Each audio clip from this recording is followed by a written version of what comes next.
pledge allegiance to the flag of the United States of America and to the republic for which it stands, one nation, under God, indivisible, with liberty and justice for all.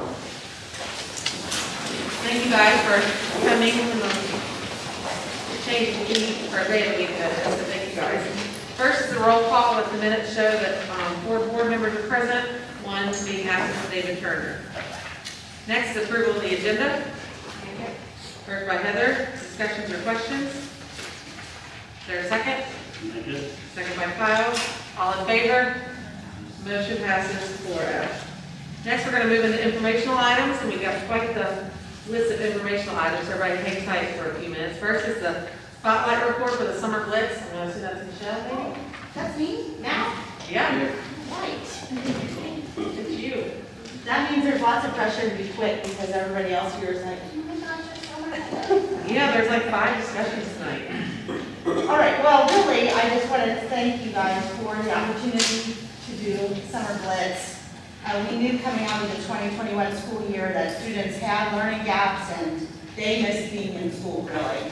Parents needed reassurance that school was not forever changed and that kids were going to be in school again. And teachers, they needed the physicality of having kids with them. I mean, that was so apparent. I am a little, it kind of tugs at the heartstrings because they miss students. I know parents and teachers, parents and kids miss teachers, but the teachers really miss the students, and I found that really amazing. So we did look for an evidence-based model of instruction, and we kind of modeled it after this summer learning and enrichment program. And in that, which we talked to you guys about, we prioritized social emotional connections. We were front-loading the next year's learning and giving a jump start on next year's, the 21-22 academics. And we also implemented a high-dose tutoring in tandem with the core curriculum, which I'm going to say, it really surprised me. I didn't want to commit too much to real intense academics because I didn't know how committed the teachers were. Like, if they're like, oh, I just can't, I'm too tired. But I'm telling you, they jumped in with both feet, and they were like, oh no, and they sat down, pushed me out of the way, looked at math scores, said this kid is here, this kid is here. They put them all in groups, and it was really something that you would write a book about. They were so impressive on how hard they worked to get kids from their gaps and accelerate their learning.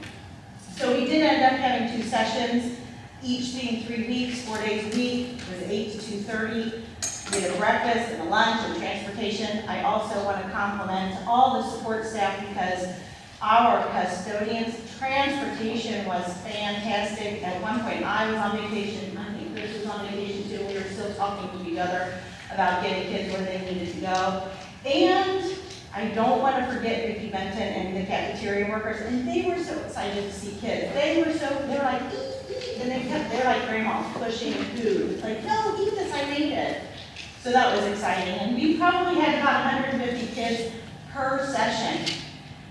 And, I will tell you, at one point you guys had asked, well, what are they doing? What are they going to do for the enrichment? I'm only picking one teacher. And it's not because hers was only the best or whatever, but there was a teacher, and just an example of a variety of things that she did. One day she had a biomes escape room, and then she had a predator-prey card game, and she had to build a hurricane-proof house. And they had a research, and then they began building it, and then they hadn't finished building it. They had a spaceport game, weather escape room, island survival, build your own ecosystem, a lunchbox design challenge for STEM, popsicle bridge for STEM, finished building bridges.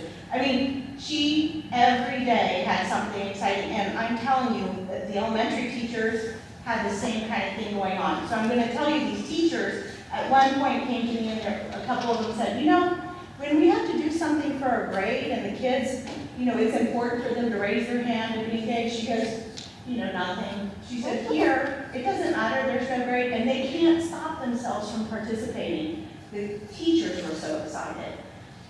The kids were excited. I have a whole big stack of thank yous from kids where they're like, this is great, we loved it, and we want to do this again. And so, you know, you go into this, and we were very worried after the first one. You have a couple of weeks in and you think, oh, maybe they're going to stop in the third week, or after the first session you think maybe they'll get tired of it and not do the second week. We didn't turn anybody away. Our goal was to invite everybody back. And maybe next time it would be more targeted for more academics, but this time it was just, we love you, come back to school. And it was so well attended each session. So we sent out a survey for parents. We did with teachers too, but with parents, and I just want to share this. Their responses, the parents' responses, looking back on the program, how many weeks do you think this session should have been? Because I thought maybe 3 weeks was too long. 85%, and there's over 50 people that bothered to fill this out. Over 85% said 3 weeks was perfect. Did your child use WV transportation? 77% yes. Did your child enjoy the summer blitz? 100% yes. Would you do this again? I have 90.1, so there's 0.9% of a kid who does not want to do this, but I don't know who that is. And I have page after page of comments from parents of how much they loved it. The last thing I'm going to add is that there was a teacher who was commenting and said, I know other parents whose kids went to all the other camps, and she said, hands down, Summer Blitz was enjoyed the most, even over top of basketball camp, soccer, cheerleading, whatever. They like Summer Blitz the best. So thank you so much. I cannot tell you how much we appreciate it. We're so excited to have the possibility of doing this again. The kids needed it, and the teachers needed it. Parents probably did too. Thank you. Hey Michelle, real quick, can you tell me how many students were in session 1 and how many in session 2? I don't know the exact number. I think it was about 139 for the first one, and about 120 for the second one. And I think at one point it was more in the second, you know, like people kept switching around, so that's a real round number on that. Okay. Thank you. Anybody else say anything? Thank you, Michelle. Thank you, your work. Next on the agenda is the discussion with Seven Hills. You guys want to come forward? Introduce yourselves.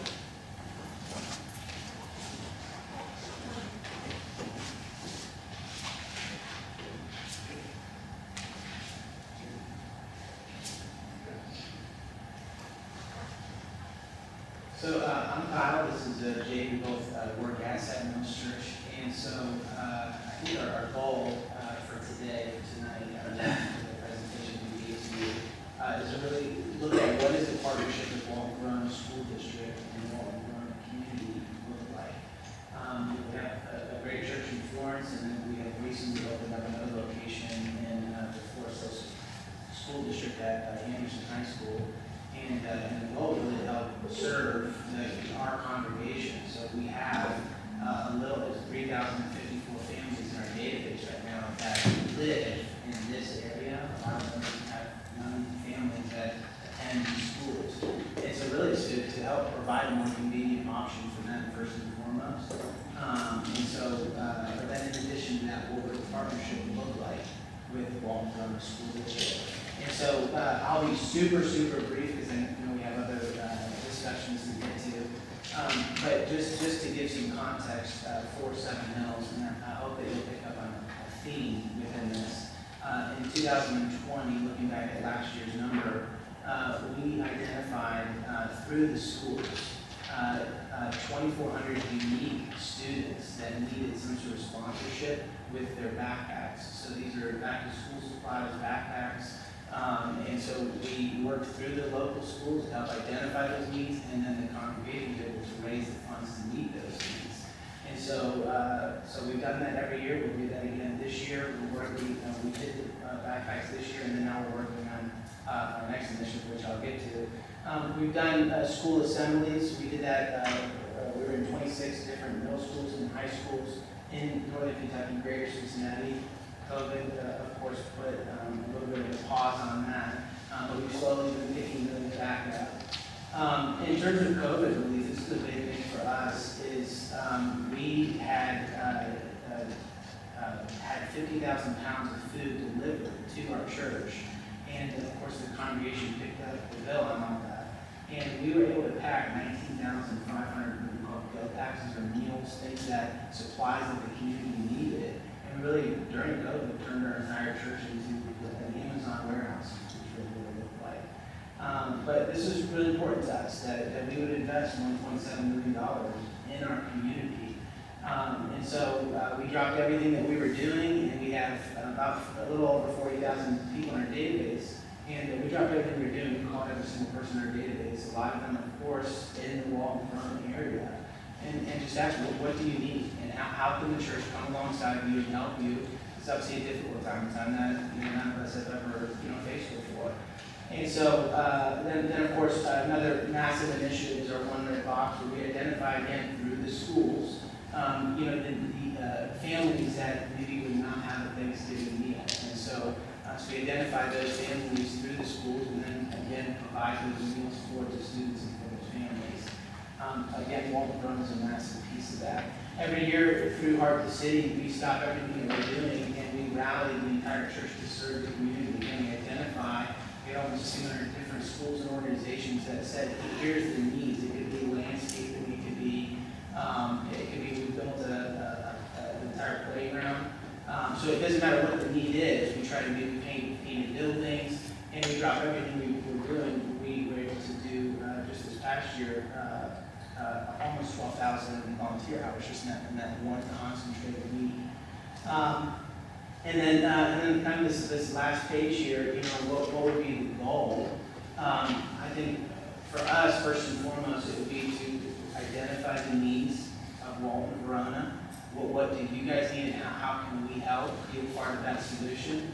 Well, we've done this with the Forest Hills School District. They were able to articulate here some of the unique needs for our community and our school, and we were able to help meet those needs.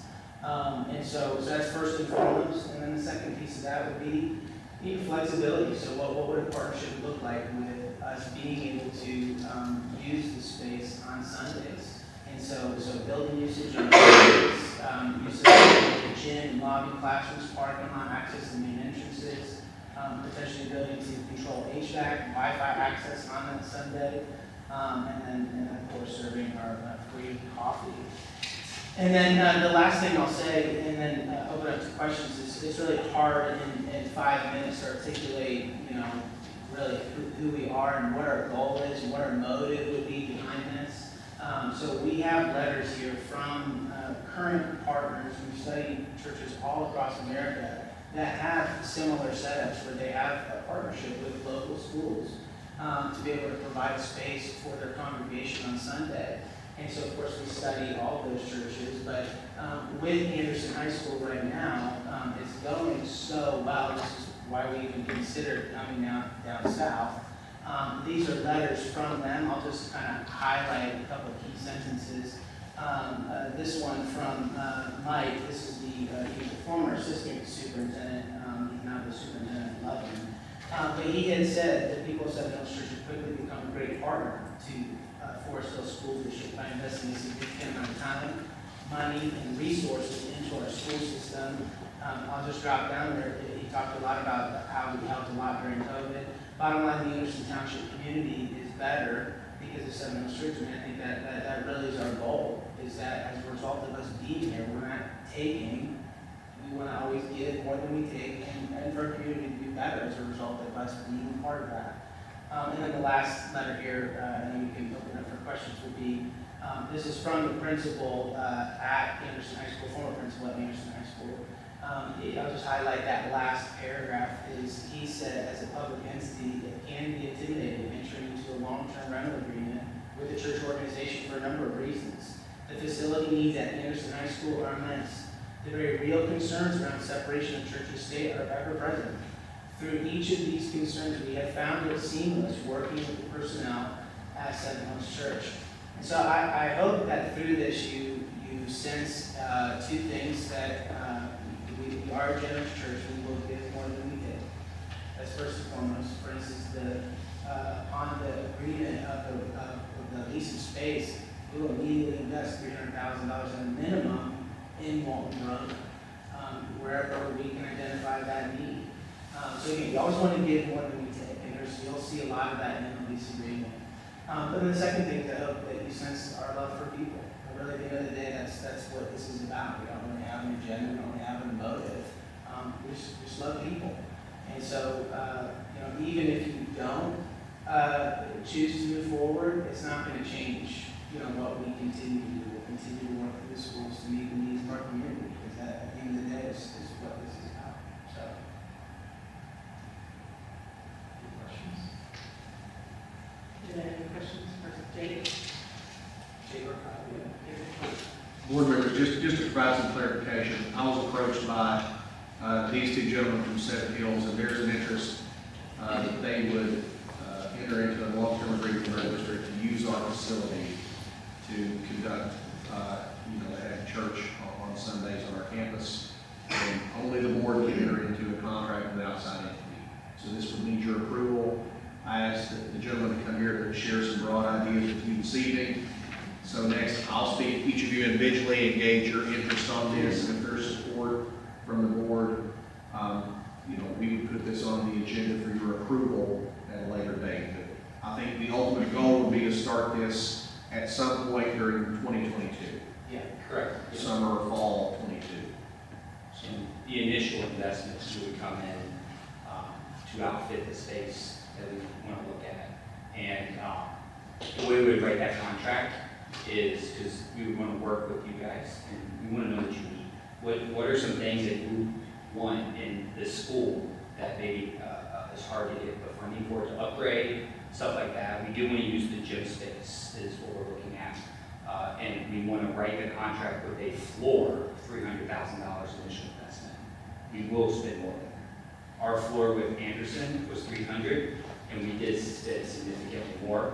When we are done, the contract is written, or the lease agreement is written in such a way that when the lease agreement is up, you keep that. We don't take it.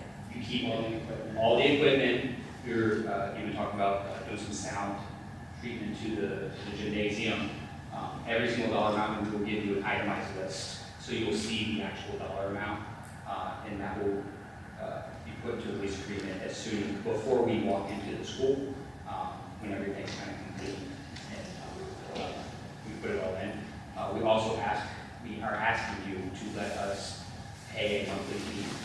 We would like that monthly fee to go into an account where if anything breaks in the area that we're using, we will fix it without you guys having to touch that fee.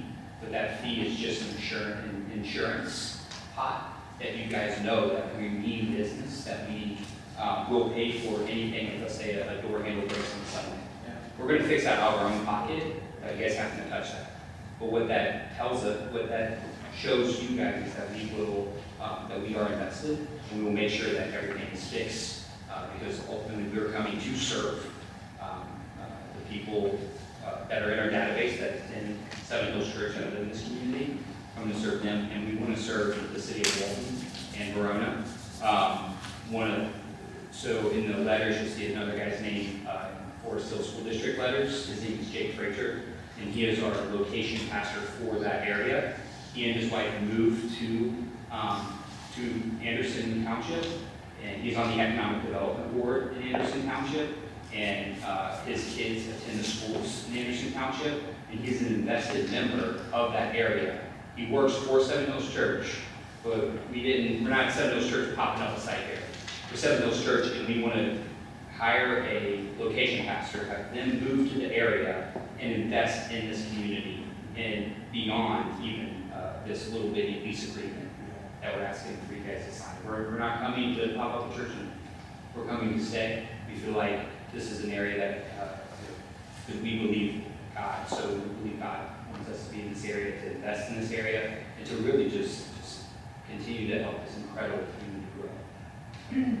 So what's the game plan if we build a gym? Like what's your next move?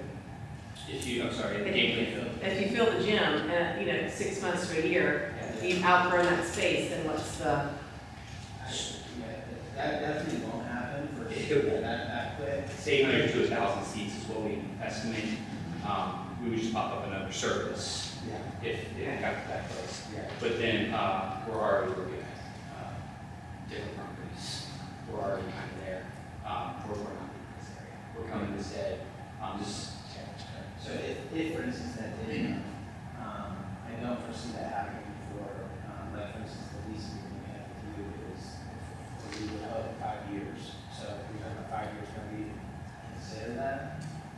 with a year regular vote, if that's okay. Yeah. Yeah, because it takes a while to look at something or to renovate something. So after that 5 years is up, if we still have, we're not there, we ask that the same contract come to a vote. You guys vote yes or no, and then we say an official year. So every year after that, the same contract just comes up. And it's just possible that we would establish some sense of permanence somewhere, whether it be through a property, buying something else. So that is absolutely possible. I mean, I know this outreach and this has been in the works for quite a while, so. Yeah, yeah, oh yeah. Okay. Yeah, for sure. We love this area. Oh yeah. Would you guys be in charge of crowd control on Sundays, like the traffic and everything? Is that being a problem out here? That's a great question. We use local police officers, so in this area, we do county sheriffs that we already have a great relationship with. We use them on Sundays, and we will use them every Sunday. They will be here. We don't even handle security. We have the county police officers handle that for us. So that they'll control traffic and all that stuff. Maybe that influencing.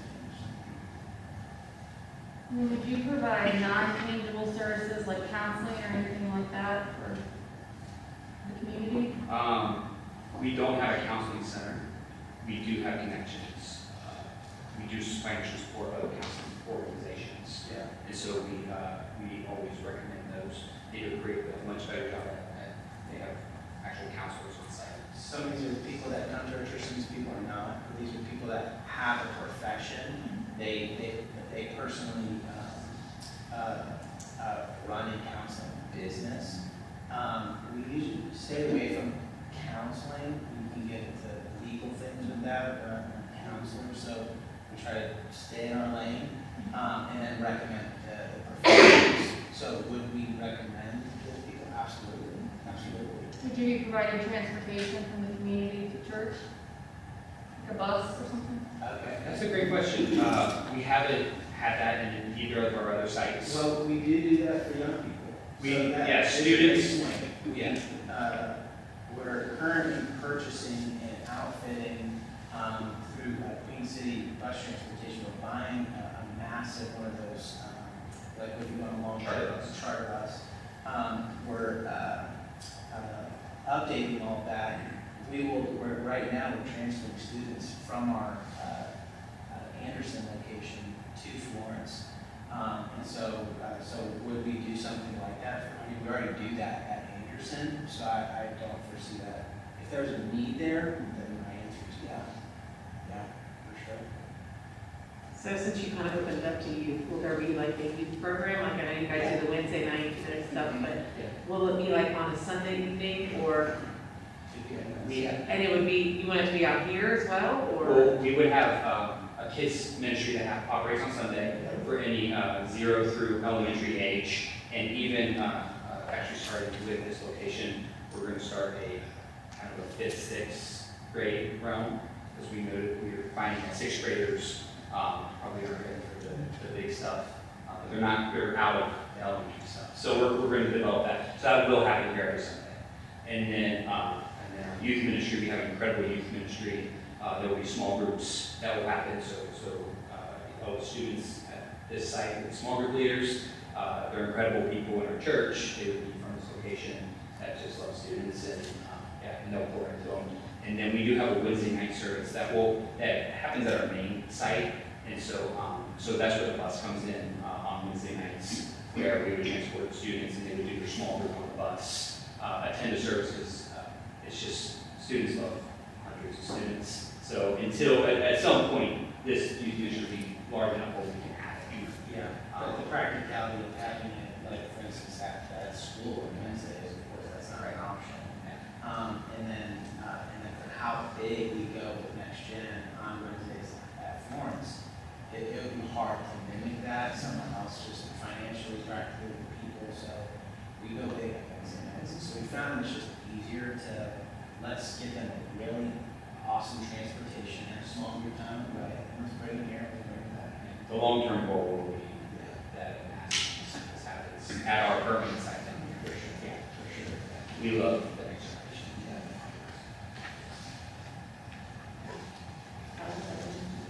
I mean, it all sounds good.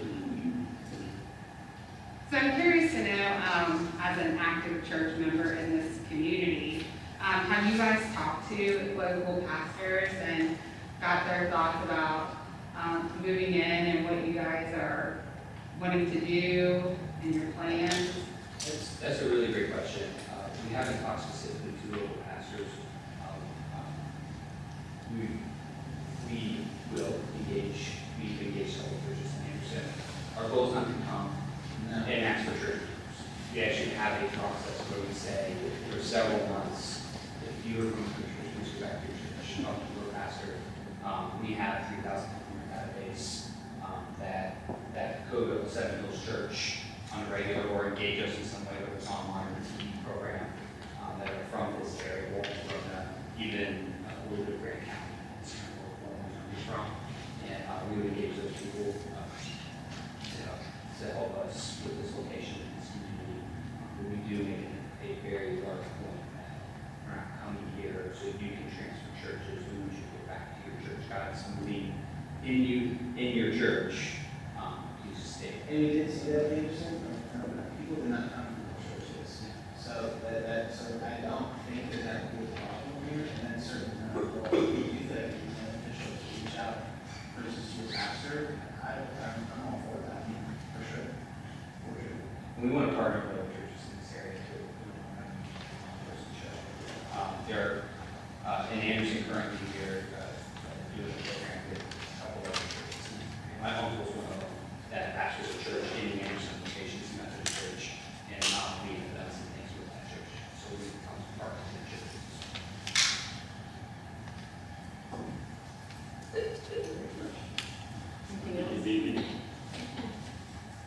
I think they'd be good for our community, so. Anything you guys have, any questions for us? Yes, We're just seriously thankful that we had the Anderson And I apologize for the delay, I know this has been ongoing, things that kind of taken precedence, so I apologize for the delay in that. So, okay, well, thank you guys, we appreciate you guys coming, and we'll be in touch soon, thank you. Thank you. And if you guys would like to go, feel free, we won't make you sit the rest of it. It'll get really fun from here. If you don't get to leave, you have to stay, so that's why I didn't say. All right, next will be the discussion of the energy audits. And everyone got some material. Thanks so much, Board, for allowing us to come tonight. I know your time's very short. And Dr. Baker, thank you so much for allowing us to do this and share with you tonight some of the findings that we've been able to do. Go into your buildings. Let me say, first of all, your buildings are beautiful.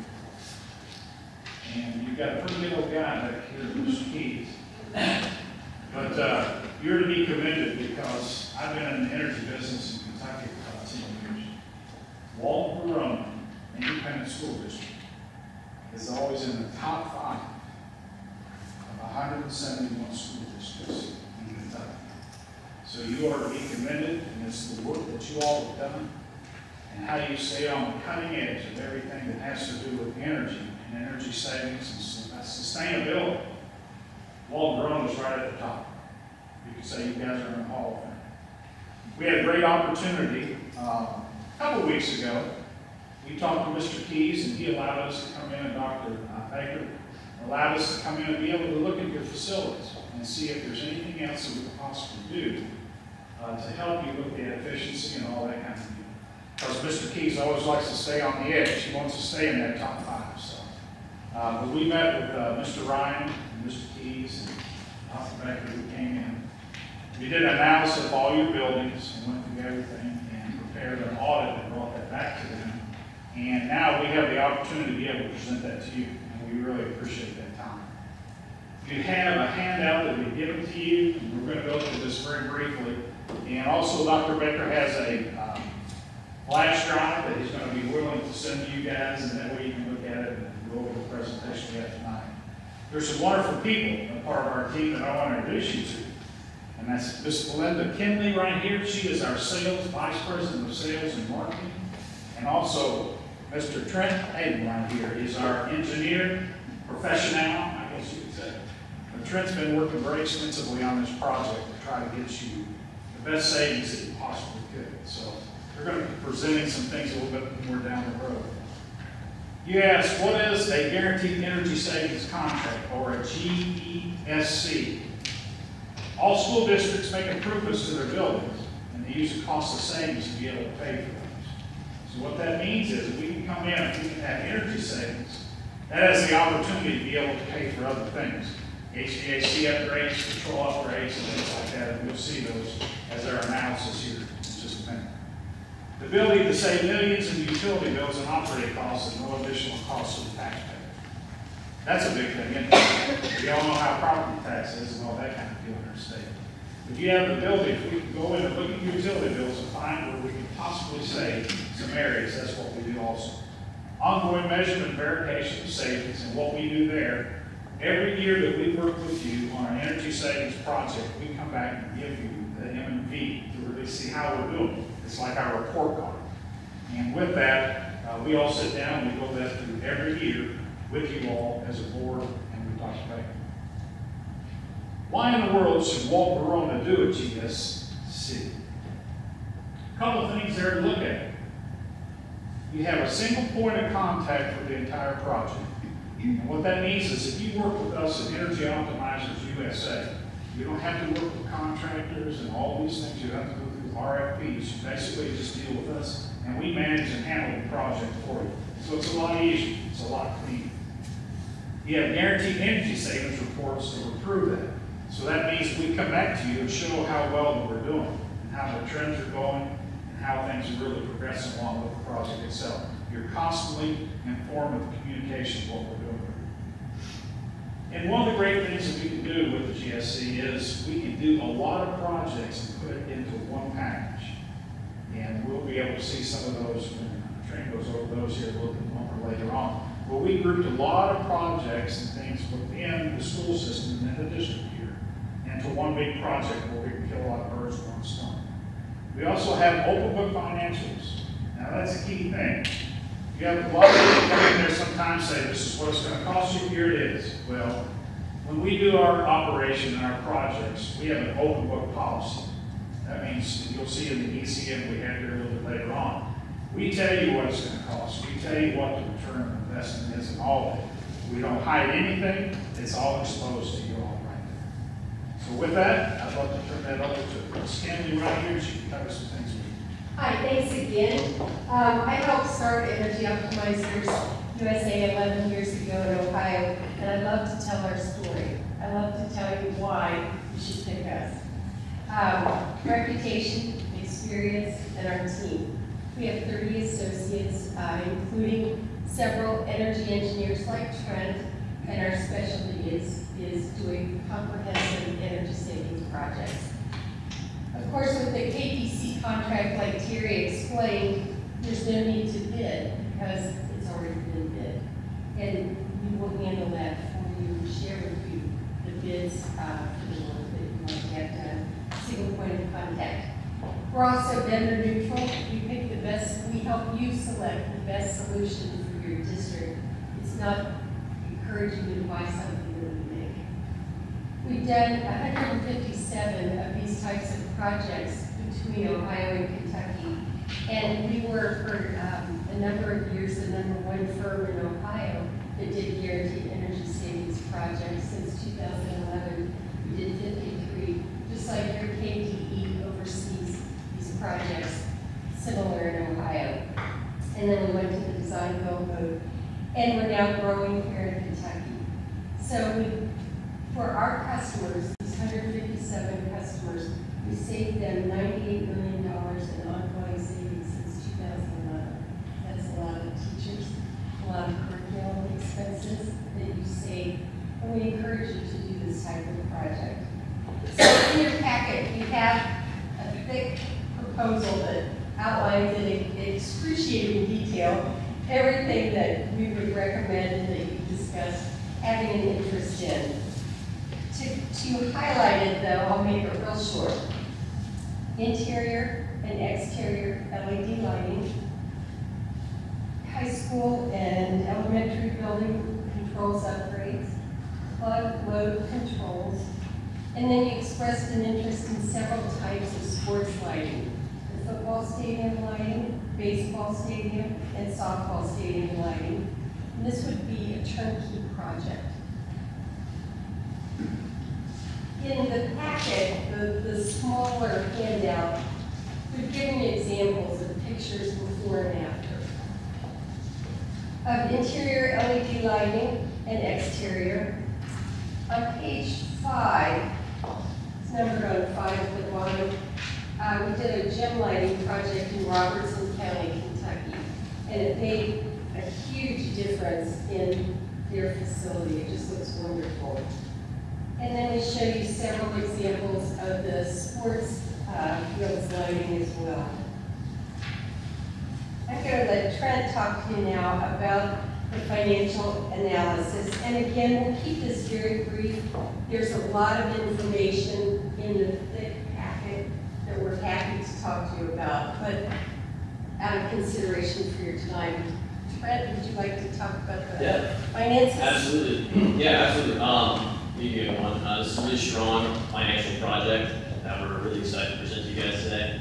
In addition to all the lighting opportunities that we saw in the stadium, the interior and exterior of your schools, we also saw some controls opportunities that Jared is great, getting all the data that we needed to digest, basically. You have a really great iView control system with your HVAC, and we'd like to tie that in with, your inch-weight heaters, your VAV boxes, data room, the list kind of goes on there. But we want to just make a holistic, really, completely well put together HVAC control system. And Terry already touched on that. You guys are already really one of the best when it comes to energy usage in general. In addition to that, we're also considering how a lot of TVs, interactive TVs, smart boards, they use a decent amount of energy even on standby. So we recommend that you actually use some receptacles that have occupancy sensing on it. Therefore, at night when it's not being used, even though they're plugged in, you're not going to keep using all that energy. You'd be surprised by how much energy actually goes out the door just on standby. So those are a few things that I wanted to point out there. As far as the actual financials for this project, you can see that the overall cash down comes to 1.2 million after working with RSA to discuss the bonding and everything involved there. It came to about 1.49. So that is the upfront as far as the overall costs. In terms of how to pay for this project, like I mentioned, you have a very strong energy return from implementing this type of project. The savings found and realized over the course of the life of that project was about 1.33. You can see on the slides there of that breakdown. Annually speaking, you're saving about $54,000, and that increases annually because we all know that your utility bills, the cost of your actual electric rates are not going down; they're going up every single year. So that's something you kind of want to get started on something sooner than later. So that's how these kinds of energy savings projects work. As far as outside of that energy savings side of things, you avoid a lot of general costs by going through a guaranteed energy savings projects, because we know that with a general plan and spec project, like Darian and Belinda touched on, you see a lot of general contractors, subcontractors, architects, engineers that go into this. There's a lot of lead times. Even inflation becomes a concern. So these are things that we take into consideration. This is our type of project. That is our bread and butter. So that's how that capital avoidance number comes to fruition. You can see as you digest all the proposal in that PowerPoint, the restricted fund dollar amount is found by your overall annual payment subtracted by your actual annual savings number. And you can see that restricted fund dollar amount every year is going to go down because your energy savings is going to keep going up. So that would be on page 8 of the smaller packet. And whether you're looking at the pro forma for the proposal or the PowerPoint. You know, I know there's a lot of detailed information there. So at the end of this, please don't hesitate to throw up any kinds of questions. But after 15 years, we can see that positive cash flow become a reality. And in general, this is something that I personally recommend that you really consider. What kind of detail would you like to go into tonight? Would you like to talk about the specific project proposal, which is the thick packet, or are you comfortable with this high-level overview? Nitty-gritty detail. I'm just curious. So it's going to take 15 years for it to pay for itself? Is that what I'm getting? That would be correct, yes. If we actually look at the pro forma on page 9, is it, of the proposal? So, thick packet.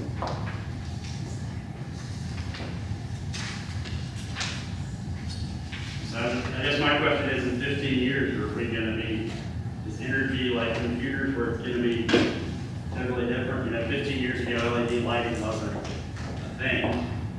That's correct. What's the next greatest thing for 15 years? I mean, that's kind of, I'm thinking out loud, so. No, absolutely. That's actually, I mean, that's something that we consider internally when thinking about what the best measures are to move forward with the energy project.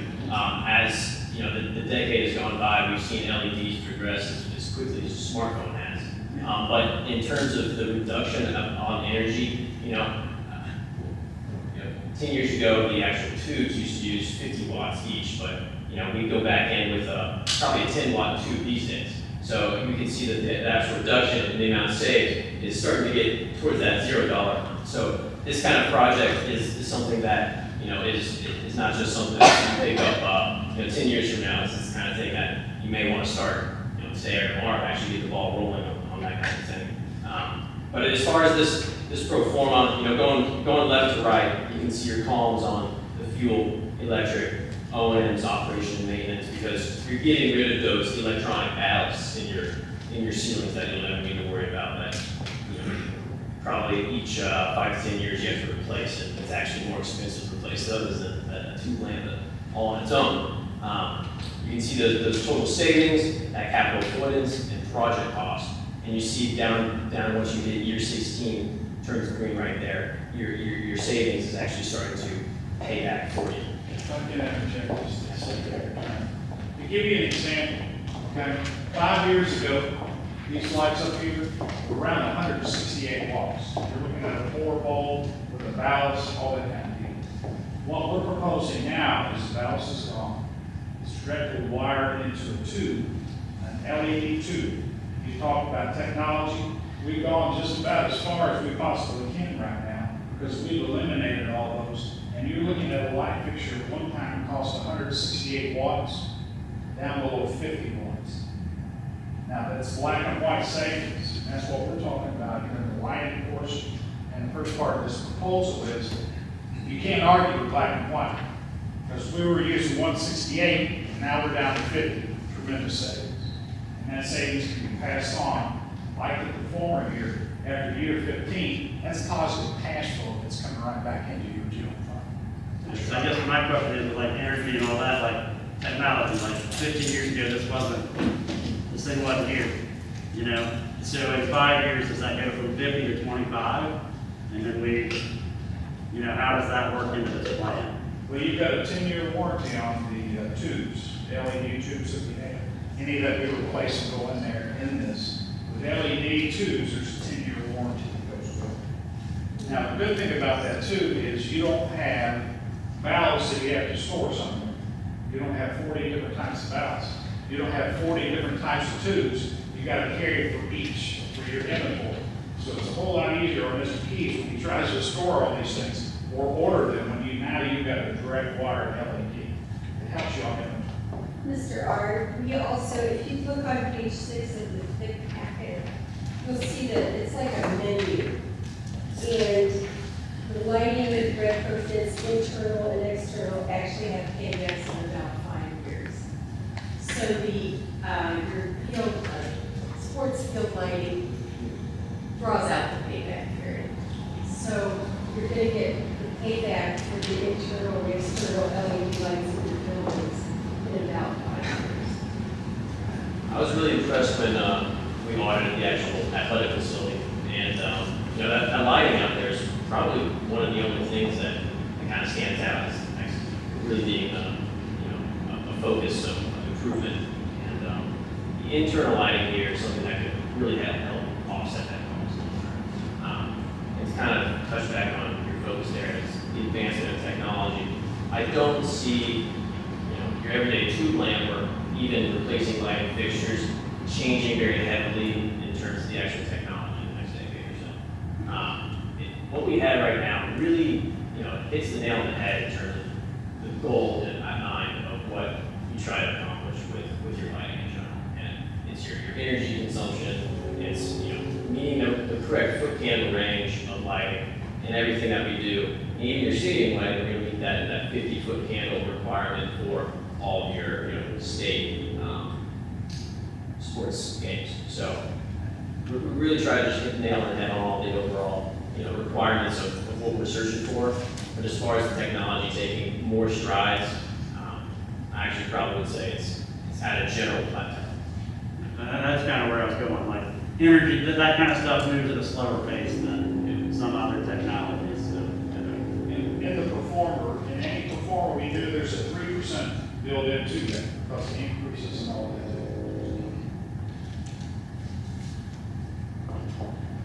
Do you have any other questions we could address for you?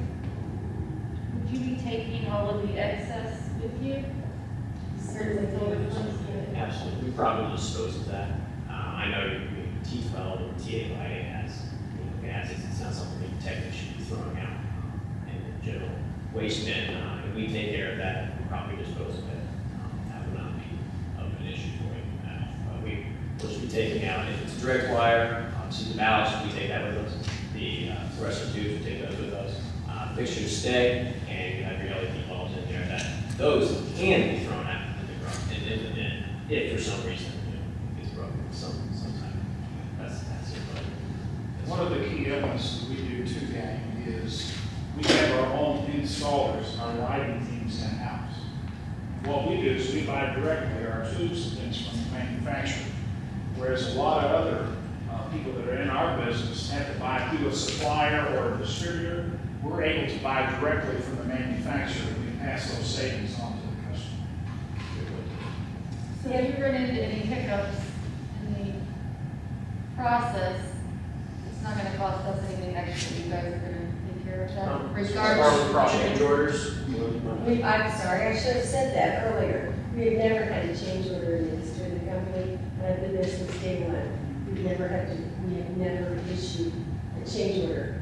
There has been times during projects where another issue was discovered and the board wanted us to move ahead with another project and we would add to our project.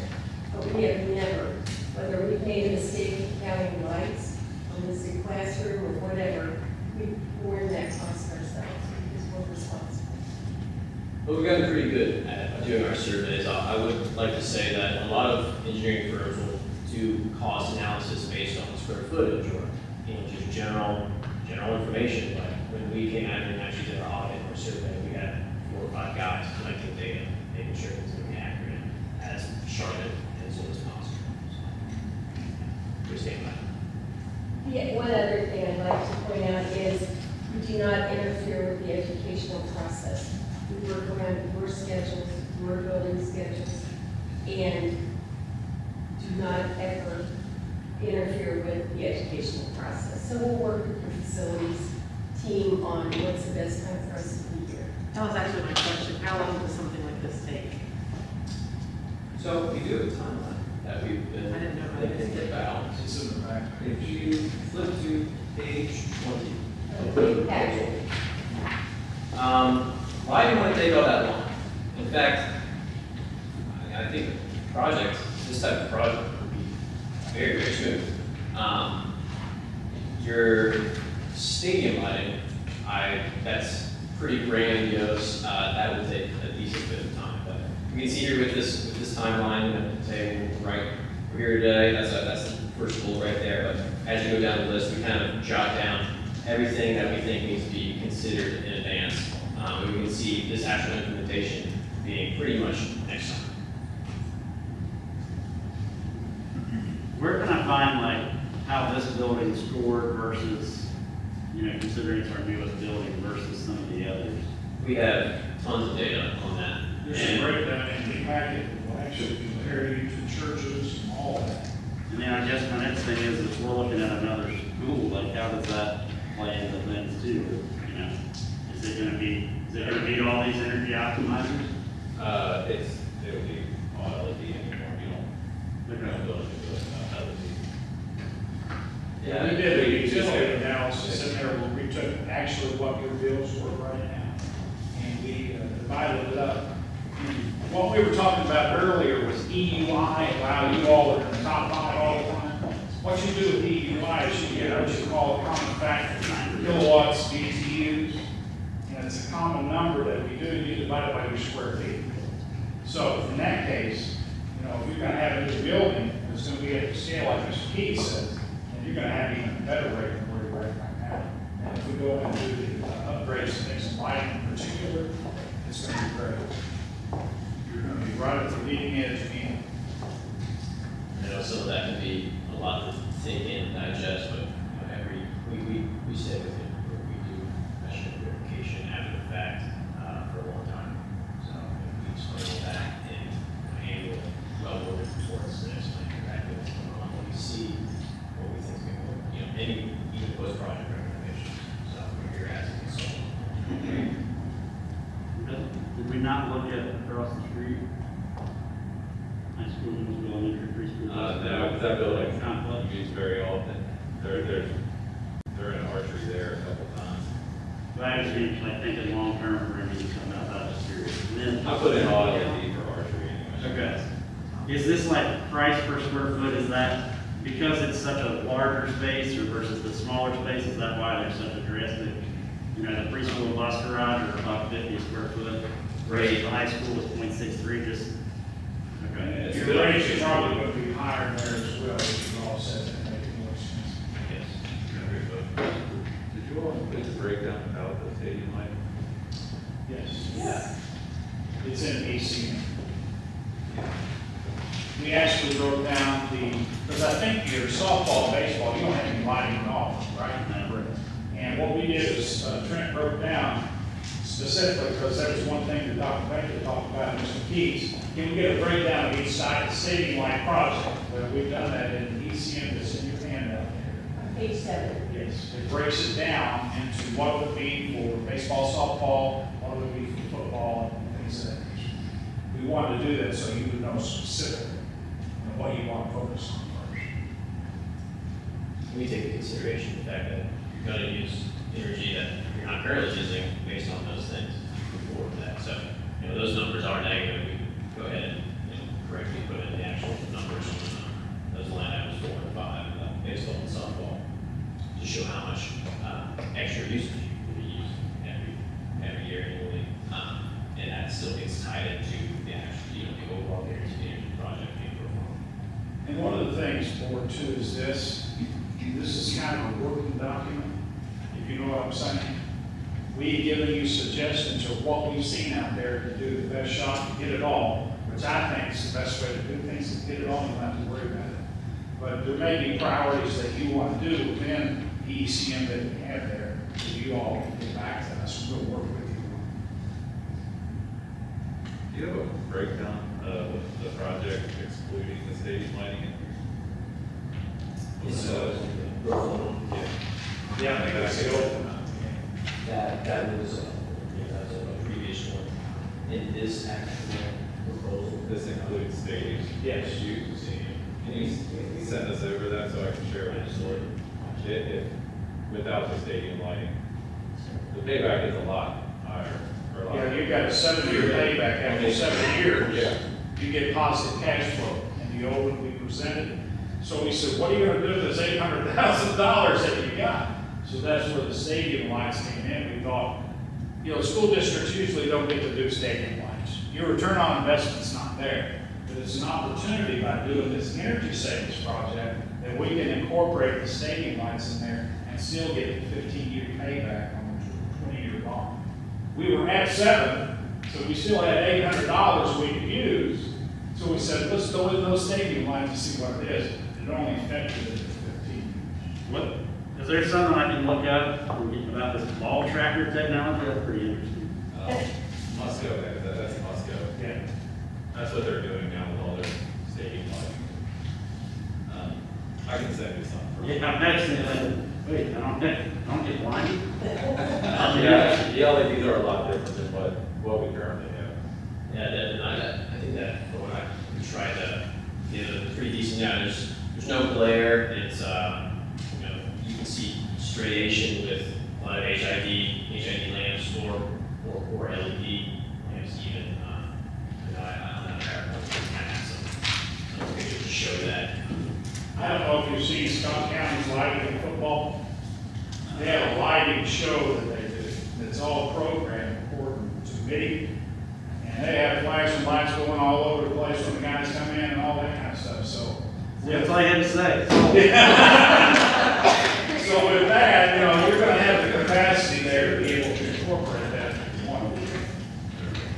But Musco is the one that does that. But they are the ones Southern you were talking about. I'm gonna have to look them, I'll look it up.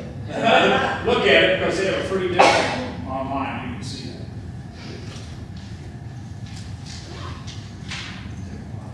We've taken a lot of your time, and we appreciate very much this opportunity. We will follow up with sending Jeremy revised or the previous proposal without the stadium lights. And if we can answer any other questions in the packet, this is my business card with my email and my cell phone, happy to help. Again, thank you. I got to tell you too, I live in Centerville, Ohio, and our school board is in a nationally recognized horrible race, incumbents versus challengers, and it's a delight to be here in this pleasant environment. So thanks so much. Thank you. Thank you guys. Thank you guys for your time. Safe travels. Thank So you. if you guys want to exit, you can too. You don't have to sit through it. Go home and head home. That's fine. Thank you guys. Next will be the discussion of the Quest proposal for 2022 and the 3-year plan. You want us up there? Wherever you guys want. Come on, baby. Come on, baby. On, up and at 'em. He's acting like he just You're had a not just a pretty birthday. face here. All right, so this year's trip takes us, the proposal, as has been presented previously, is to flying into Denver, working around kids' topics of interest, and from there, traveling to Yellowstone National Park by way of Cheyenne. Wyoming, which is a stop in and of itself, and some destinations. There are some like frontier-ish type things in the Cheyenne area. And then of course Wind River, Native American Reservation. There are several reservations on the trip actually on the way up there. And then hopefully lots of science and geology topics throughout Yellowstone, because there are just unique opportunities there for kids to study some different landforms and phenomenons, geological phenomenon. So, excuse me, I'm getting over a cold. I do not have COVID. I got tested, breakfast and dish. It's a cold that won't go away. The 3-year plan, and then of course, as the board has approved in the past, we do have an extra advisor this year because we are still making up for the kids that didn't get to go to the original Boston trip. We wanted to make sure every student that wanted to apply for this had the same number of opportunities. So this will be our 2nd year to have the 5th advisor, which is Jonathan Nicely, and of course 4 more students from the general student population as well. And then our future trips on the 3-year plan, again, trying to hit different sections of the country and some exposing the students to different American cultures. We intend to next year go back to the Bay Area. I say back to, not for the kids, they have not been, I have been, that was my second trip. It's a lovely, wonderful trip. There's so much to see and do there. So the San Francisco Bay Area is the destination there. And the following year, I think for the first time ever, we are hoping to do a Northeast Vermont, Maine, upstate New York trip. It's a whole different culture there. And Quest has never done this before. Look back, I remember Jimmy Johnson used to say, he always wanted to do it, but was afraid to pull it off. I think we can pull it off. I don't know if I'll be around, but I think the team can pull it off. What do you want to say, Mr. Tran? So, I've been here a while, I just want to recuperate the greatness of this program and how wonderful our kids are, how much work they do, how much preparation they put in, and how many tremendous compliments we get, not only from the people of our community, but from the places that we visit. This is certainly a crown jewel of this school district. It is kind of cool. We do tell the kids that, they're the goodwill ambassadors of our school district, wherever we go. And they carry that proudly and do it well. And he's right. Almost everywhere we go, people pull us aside and say, can we meet these high school students? They're so respectful, so well behaved. I'm sure you guys know this, YouTube, but maybe the rest of the audience doesn't know. This summer I received an email from somewhere you've been gone, from like a director or a manager or whatever, and it was a pretty lengthy email just complimenting our kids and how well behaved they were and how inquisitive they were and how you would never have known the ages of this teenage group because they were so mature and so respectful and that kind of stuff, and he just complimented you guys, the kids, the district, and everything like that. So it was very nice to get that kind of email. He had to take the time to look me up to find it, so I thought that was very telling of the kids. We really stress to the kids too, that the learning experience of this doesn't end with their research. They're learning from each other for one thing, but even just the trip itself, and these kids really do. It blows me away because I don't think I would have done this, but they walk around with notebooks. We tell them put your phones away, and they take notes while these people are talking. Mr. Tran gives them a quiz every night, and we give a prize to the person who scores the highest on those quizzes. And it's just, the kids really don't stop learning once we get on a plane. It's a continuous project. So. Do you have any questions for us about our proposal?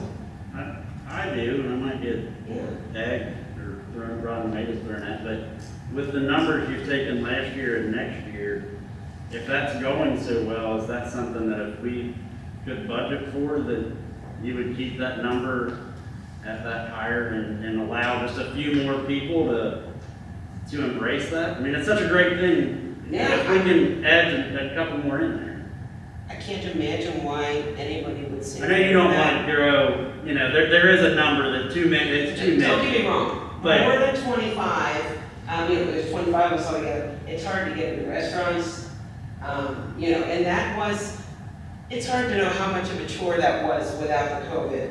Boston, when we went there this year, they reopened 1 week before we got there. So the restaurant, we couldn't make reservations at restaurants because they didn't know when they were going to be opening. But it worked out. That's really the only, if the budget accompanies that number, it's really the only downfall that I could see is eating arrangements. And I think that's something that can be worked on. What are your thoughts, Mr. Tran? Oh, I think I never dreamed that we might even think about upping the number of kids that could go, but certainly we can handle what we had last year moving forward for sure. If it's something we can, do, why wouldn't, like I said, I know there's a number that's not going to work, right? There's got to be a sweet spot that we can add a little bit more and not exclude. So, and that comes from you all I have no doubt that the other, Mr. Ryan and Ms. Corstein would only see that as a good thing. You know, we all want to kind of, you know, expose as many kids to this as possible, so. Is that something you'd like to see us revising the proposal for next year? Well, the summer 22 trip already has the expanded number of Exactly, students, right? exactly. So we would be talking about the summer of 23, making this a permanent expansion, I guess, of the program. So that's what I'm saying, next year, Yeah. when we come back for a proposal, Right, yeah. at this meeting, because that's what we're doing now. And it's something, you know, if you decide to not put it in the budget, you know, we won't leave, you know, upset. If you're asking us to propose. That's me, that's what I said. Well- I might get thrown. No. And you're not speaking for the entire board. Correct, I'm just asking, I'm asking you as far as the Logistics from our the point. chaperones, Honestly. was that number too much? Or No, could you do our- that? No, Mr. Sandlin was just a great addition, and, you know, we all are responsible for our set number of kids, and with the extra advisor, we did not increase the number of students that we were responsible for. Which works out very well. You know, in a city like Boston, we were taking subways everywhere. You really cannot watch more than 4 kids on the subway. You know, you've got to make, you know, you couldn't always get on the same subway cars, but every group of 4 had an advisor with them. And of course, the driving, you know, trips. This is going to be a driving trip. This Denver, Yellowstone, of course. So, you know, we need the advisors to help with that. I'd absolutely be interested in seeing the numbers if it's something that the advisors can handle. I mean, I was on the board that took a lot of the heat when we changed things Right. to allow more kids to go. So if it's going to allow more kids to go, I'm in favor of absolutely taking a look at it, seeing what it's about. Because it's more than just 4 kids a year, because now if they're only going twice, it's potentially, Right. you know, And you're talking math now, Right. it's out of my league. Right. Right, Algebra man can tell us that, but it's more than 4 kids, is what I'm saying, because Right. if we did this years ago, it might have only been 4 Over a children. 3-year Right. course of time, I think we figured out it's actually 8 additional. It is 8 additional, that's what I was thinking. So, yeah, I mean, it's, Or more if the same kids don't get, like, you know, if they only go one time. So I would be open to hearing, you know, the proposal and the budget and that kind of stuff, absolutely, because I think it's only better for more kids to go. I get a point, it's gotta stop somewhere, but I understand. 4 kids is not that many, or 8, 10, over the time period that they could go. I think it's worth looking into. Anybody else have any questions? Thank you guys so much for your time and for being on every year and spending a week with the kids. We'll bring you back, we promise. I'm kidding. Thank you so much. Thank you guys, and you guys can go as well if you'd like. Yeah, we're out of here. Okay. That's okay. All right, I'm gonna go on a limb and say, Chris, this is you discussing the full-time substitute bus driver position.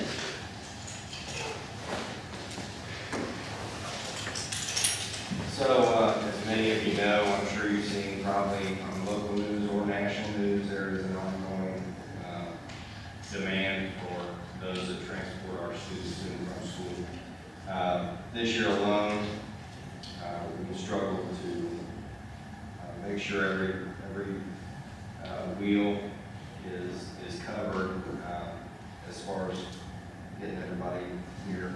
And some other folks in this room helped out at certain points as well to make sure we get kids where they need to go. So I did pull some numbers this morning just to have handy for tonight. We've been in school 41 days at this point. 27 of those days, us in transportation, which let me back up a little bit, some other numbers for us. We currently run 14 buses every day. And while that may be interpreted different ways, those 14 buses are covering 58 individual routes every day, or pieces of work, if you will. So we need at least 14 bus drivers on hand to get the job done for the day. So out of our 41 days of school, 27 of those days we've had 2 or more absent or vacant, which is 65% of our school year so far. And we're at 17% or 7 days with 3 or more absent or vacant positions in transportation. 22% of that includes myself or Amber being behind the wheel during those days. Of course, anytime that I'm out of the office or she is out of the office or even our mechanic, Jeff is out of the garage, that just makes things tough in the event of what if or what can happen. So I believe there was some information shared with the board. We do currently have one full-time sub position in the department right now, and another opening for a full-time sub would benefit us greatly. So at the same point, preparing us for our district to continue to grow.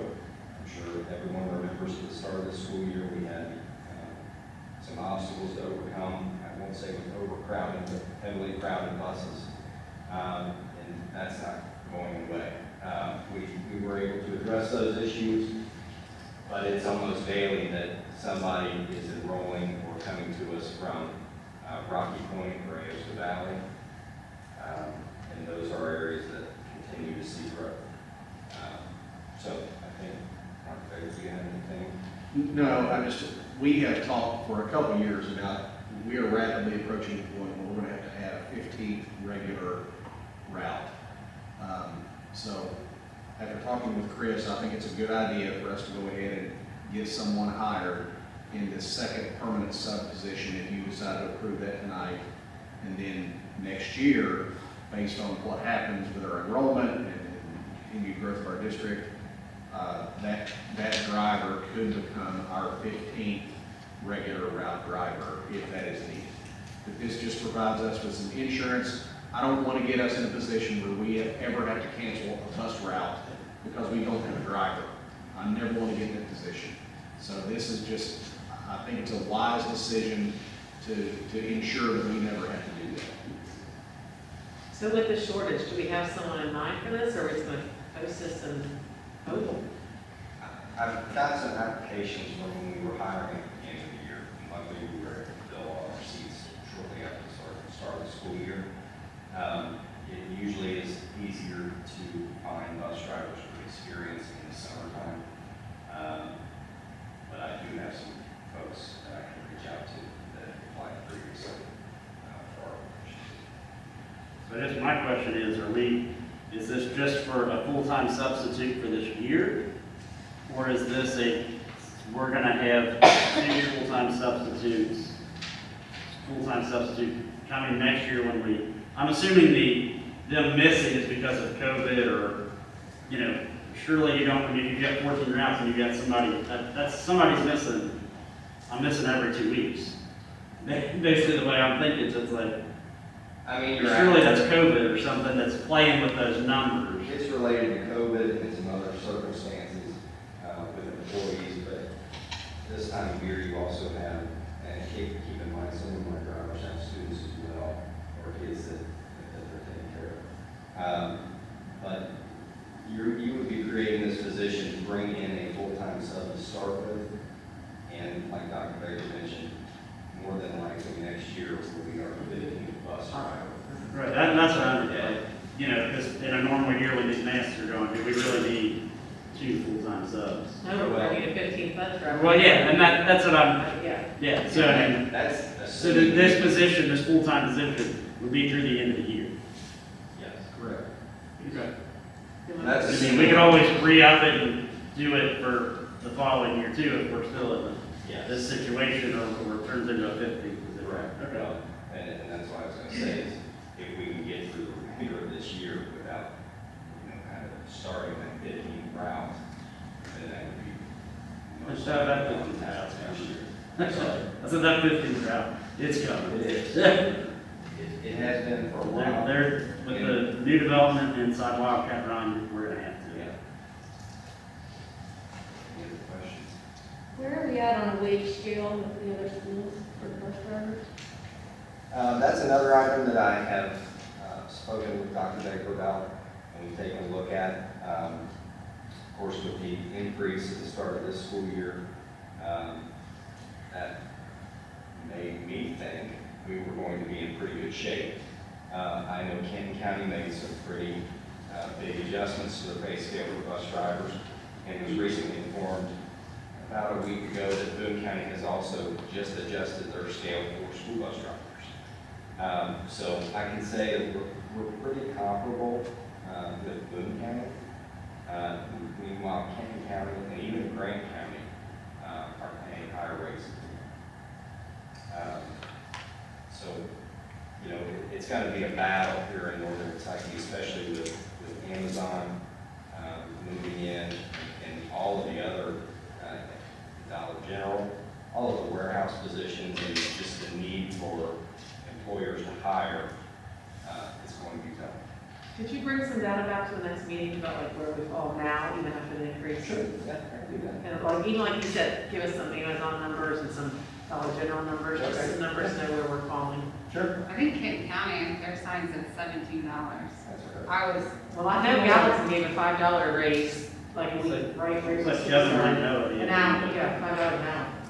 Yeah, no, I was just gonna say, we did take a stab at, increasing, bus driver, cooks, and maybe a couple other Yeah. positions, like 2 Right. last year. Right, but We had it- increase, and that is on the list of things to look at potentially for next year. Yeah. There are some, classified, things, because we took a big swing at, normalizing our, certified pay scale this year, so that would be on the agenda, and we certainly will be working on that as we get into the spring next year. Right, okay. That's great. I will say this, we're probably never gonna be able, at any position, be able to No, pay you what can't. King County pays. No. They got more money than, Bill Gates or something over there. I don't know. I don't disagree, but, okay, thank you. Thank you.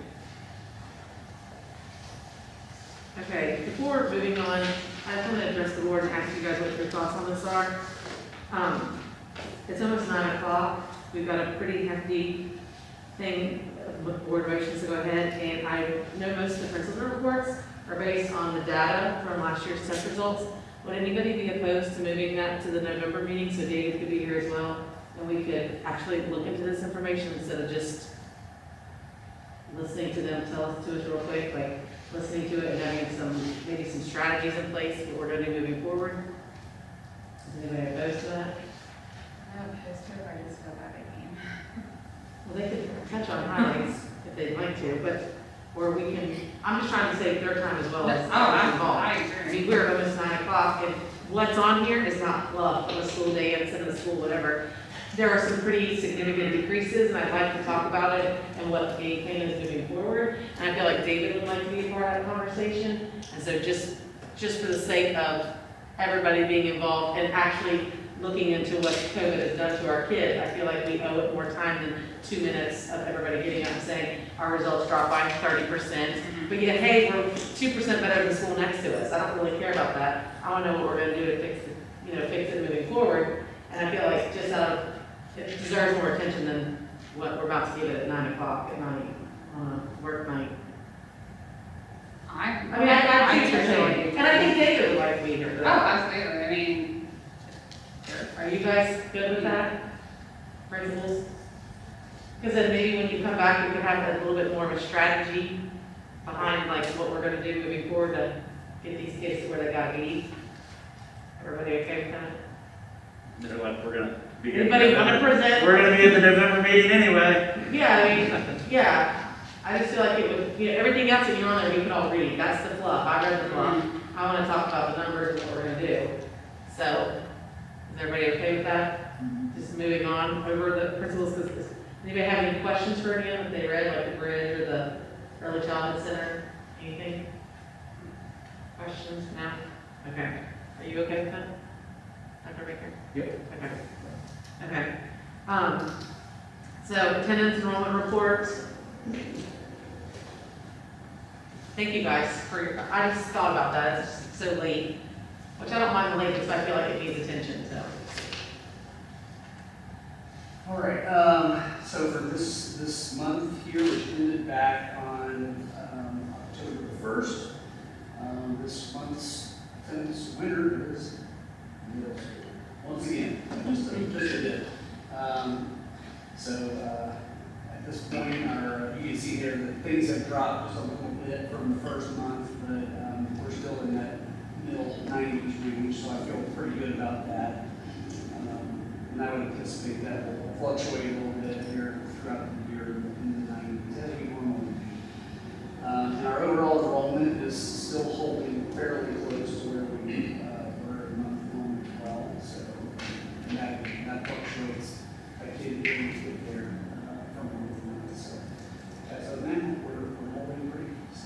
Are we still doing test to stay?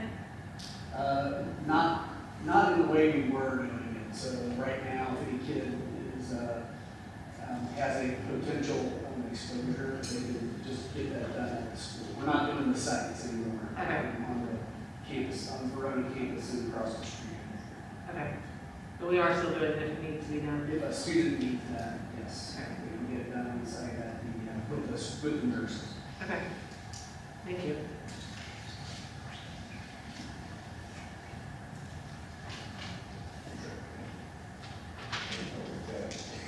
Did everybody get a chance to go over the construction report? Do you guys have any questions for Jeremy? Jeremy, is there anything you wanted to present? I guess I have a question. We're in this now. I was hoping noticed to be here. But I want to, like, with 7 Hills, how is that going to affect this poor guy? That's kind of what I want to know. In the long run, I meant to ask them. We can put that on pause, but that's my only thought while I'm thinking about it, and before I forget. I want to know how that would affect you at some point. I'm sure it's going to be a more load on me. And I don't know if we really have to, I feel like we should probably have someone in the district around. I don't know if that's really the case. I don't know if the others just did. But, so we'll probably have to have someone on site. I'm sure something's going to go wrong, and I'll be here on Sunday. I mean, that's kind of what. But I was here last Sunday too, working on Tuesday. So you're saying you just you'll trade the Sunday for a Friday? My wife won't want to. It's part of the job. Let me say, Jeremy's right. If you decide to pursue that agreement with 7 Hills, I think it would be wise to have somebody on site, but that could be a custodian. We adjust their hours or maybe offer them some overtime to do that. So that Jeremy doesn't always have to be the person here, but we would have someone here who, if something went awry, could call Jeremy or me or Kevin or whoever. Right, and that's what I'm thinking. If something, when it goes bad. I will say the gym air conditioners will probably bring a lot. Well, I guess up to 300 to 500. It's hard to maintain, and they're getting very old. Maybe it's some of that $300,000. Right, as I said, walk the 300 to 500. Any other questions for Jeremy? Or Jeremy, is there anything you really want to go over? I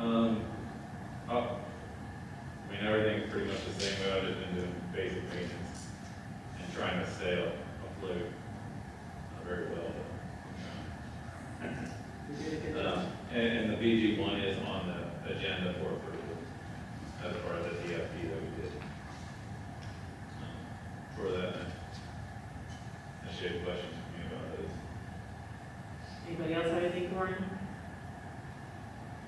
Okay, moving on to the superintendent's expense report. Everybody get a chance to look at that? Next on the agenda would be the personnel, and everyone get a chance to do that. Next is the audience of citizens. There are none. All right, next we'll move into the recommended board motions. First is the approval of the minutes. I'll make it. First by Kyle. Discussions or questions? Is there a second? Second by Heather. All in favor? Motion passes 4-0. Next is the approval of the treasurer's report. First by Stacy. Discussions or questions? Is there a second? I'll make it. Second by Kyle. All in favor? Motion passes 4-0. Next is the approval of the order of the treasurer, the bills for the September meeting. I'll make it. First by Kyle. Discussions or questions? Is there a second? Second by Stacy. All in favor? All opposed? Motion passes 3-1. Next is approval of the order of the treasurer of the bills for the October meeting. I'll make it. First by Kyle. Discussions or questions? Is there a second? Second by Stacy. All in favor? Motion passes 4-0. Next is approval of the BG1, the Walton Road Intermediate School. I'll make it. By Kyle. Discussions or questions? I have a question. So help me understand, it's just 4th and 5th grade there. Why wouldn't it be 3 here, K through 2, 3 through 6, or 3 through 5, 6 through 8? Like, why are we keeping 4 grades here and 2 grades here? Our ultimate goal, as we continue to grow, is that the intermediate school will be expanded to include grade 3. But I'm not sure, if we were to build a new school right now that house grades 3, 4, and 5, I don't know that we have the bonding potential available right now to do You can't that do it project. anyway. KDE won't allow us to vacate our buildings. Beyond the Too many 85%. So, So in terms of the elementary? Yeah. Because it's a new building. Yeah. So the year after could third go there? Or Depending no? on enrollment. so. Good. Okay. Yeah, we'll grow into it, but yeah, it's right, like, we've got capacity for X number of kids at the elementary school, that Right. we'll really add on Okay. over there to over there, but yeah, the real answer is about $8 million is the reason why we're building 2 grades instead of 3 Okay. right now. So obviously, since you guys all are answering that so quickly, there are plans where we would add on if we needed to this one, the space, the designs, okay. I haven't looked at it in a while, the building. Correct me if I'm wrong, that comes like in the next couple of months, the design development stuff. Yeah. Yes. Okay. There's nothing really been started on that. Well, did we Just what get did the at picture ERP. of what it would look like over there? Yeah, it was just, Okay. yeah. But I'm just saying, yeah, so you got that Yeah. right. But I didn't know or see where we would expand, I guess, is what I'm I saying. think all of our buildings we've been building Yeah. with that in mind, including this one. You know, we have to tear down our building to do it, but Right. they're I guess I just didn't realize until reading over this that it was only 4th and 5th there. I guess in my mind, I thought it was gonna be an intermediate, and I didn't think we'd have to add on for a while, so. Okay, that makes sense. Okay, fair enough. Any other questions, concerns, statements, comments? No, is there a second? Second by Heather, all in favor? Motion passes 4-0. Next is the approval to award proposal for the Walton Verona Intermediate School for architect, engineer, design services to REH and Associates. First by Heather, discussions or questions? Is there a second? You make it? Second by Kyle, all in favor? Motion passes 4-0. Next is the approval for the $100 incentive for employees who are fully vaccinated at December 1st, 2021 under the KDE Vaccine Incentive Program. Is there a first? I'll make it. First by Kyle. Discussions or questions? Board members, I just want to point out that every district in Kentucky was notified that KDE will reimburse districts for this $100 incentive. So this $100 incentive does not cost our district anything. When we initially when we were able to get vaccinated back in the spring, and all of our people were able to sign up and go to St. E, about 66% of our employees at that time elected to get vaccinated. Since then, of course, as people have gotten more comfortable, they have chosen to go get vaccinated. So I don't have a percentage for you as far as what percentage of our staff has been vaccinated, but I'm going to say 75%. So this is just simply allowing those folks to access this $100 a piece that is from the state, doesn't cost their general fund a penny, doesn't cost the district a penny.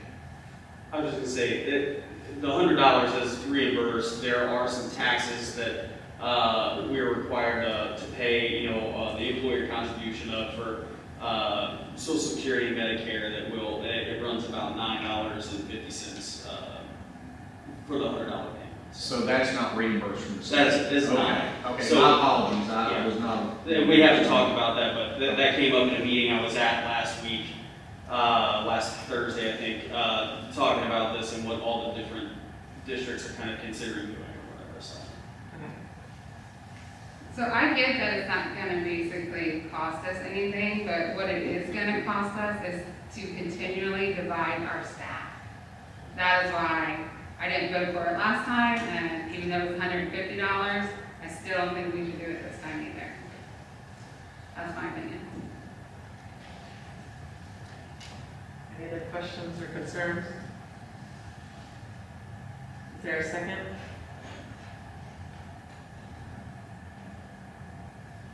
Is there a second? It's costing us $9 a person, essentially is what you're saying. And all these people would get if they were at the majority of the other districts. Do we have an idea of like is everybody passing? I mean, There were about 12 districts at that meeting last week, mostly in Northern Kentucky. There was somebody there from Bracken County as well. But the majority of districts are paying at least $100. A lot of them are doing more. I think Newport was doing $250, like we talked about last time. I didn't like bring some report back, but I don't know. There weren't any districts there that weren't doing at least $100 contribution. Anything else? Is there a second? Motion dies for lack of a second. Next is the approval of the shortened school day waiver for special education student at our elementary school. Okay. For Heather, discussions, questions, or I get a chance to look at that. Is there a second? make it. Second by Kyle, all in favor? Motion passes 4-0. Next is the approval of any all non-resident pupil contracts. I'll make it. First by Heather, discussions or questions? Is there a second? I'll make it. Second by Kyle, all in favor? Motion passes 4-0. Next is the approval of a full-time substitute bus driver position. I'll make it. First by Kyle. Any other questions, or anything else for Chris? Is there a second? I'll make it. Second by Heather, all in favor? Motion passes 4-0. Next is the approval of additional instructional assistant position at the Walton Ronan Elementary School. I'll make it. First by Heather, discussions or questions? Is there a second? I'll make it. Second by Kyle, all in favor? Motion passes 4-0. Next is the approval of the memorandum of understanding between Walton Ronan Independent Schools and the Commonwealth of Kentucky Transportation Cabinet for the Kentucky Safe Driver Program. I'll make it. First by Heather, discussions or questions? Is there a second? What's the purpose of Mr. Nash, would you care to speak to this?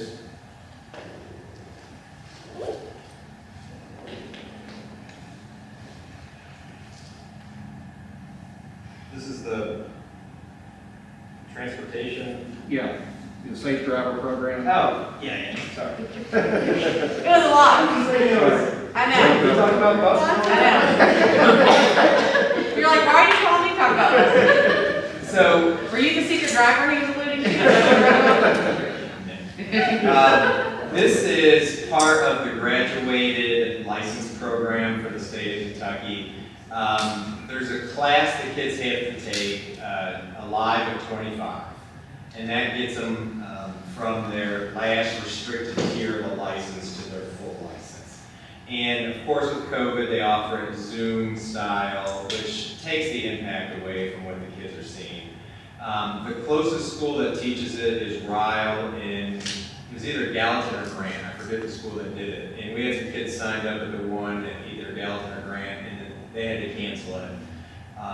And then, so these students were left to either wait for a reschedule or sit through the Zoom class. So one of the parents contacted me, I contacted the organization, and lo and behold, they're looking for host sites. So what we would do is basically provide them a facility in the evening. We give them a range of dates. They provide the instructor, the content, usually it's a retired law enforcement officer. And all we would do is advertise it, open it to the public. It's advertised on their website, and the kids can enroll in that class.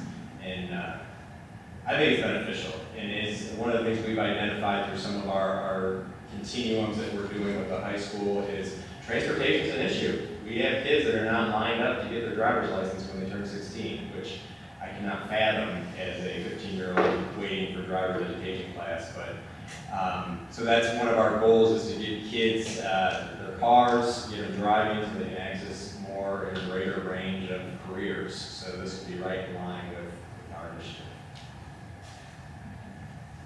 Any other questions for Nash Weiser? Is there a second on the motion? Second by Stacy, all in favor? Motion passes What 4. I asked about school buses. Oh, you. All right, next is the approval of the approval of class proposal for 2022. First by Kyle, discussions or questions? Board member, just to clarify, there is something, it's a regular trip that we do, but it's not on the list, so I want everybody to be aware of it. Our middle school takes some at-risk students to New Day on a weekly basis, and that started on the 28th of this month through Christmas break. I just wanted to be sure that everybody was aware that we're going to continue with that, but it's not on your list. Wait, is that for field trips? Yeah, he's You're one of ahead of the, us. I'm sorry. This is Quest. Quest, I apologize. I was like, I'm confused. Sorry. We're gonna change Quest today, what? Sorry. Well, let's take all of them then. Okay, so, hang on to that thought. Okay, is there a second on the Quest I'll make proposal? Second by Heather for the Quest proposal. All in favor? Motion passes 4-0. Next is approval of the field trips. I'll I'll make make it. it. First by Heather. Okay, Dr. Baker. This does include. As before. The Quest, or the. The trips to New Day from our middle school, From now till Christmas. from now till Christmas. Okay. Yes, thank you. Okay. And the bus provided transportation? Yes, ma'am. Since we're talking transportation, I just want to cover Yes. that. All right. All right, is there a second on this field trip? It was the first. Heather? And I'll do the second. Well, too bad, Stacy, beat you to it. All in favor? Motion passes 4-0. Next on the agenda is adjournment. I'll make it. First by Heather. Discussion, questions? Yeah, Second. question about what's ever done. Is there a second? By Kyle. All in favor? Motion passes 4-0. We are adjourned at 9:07.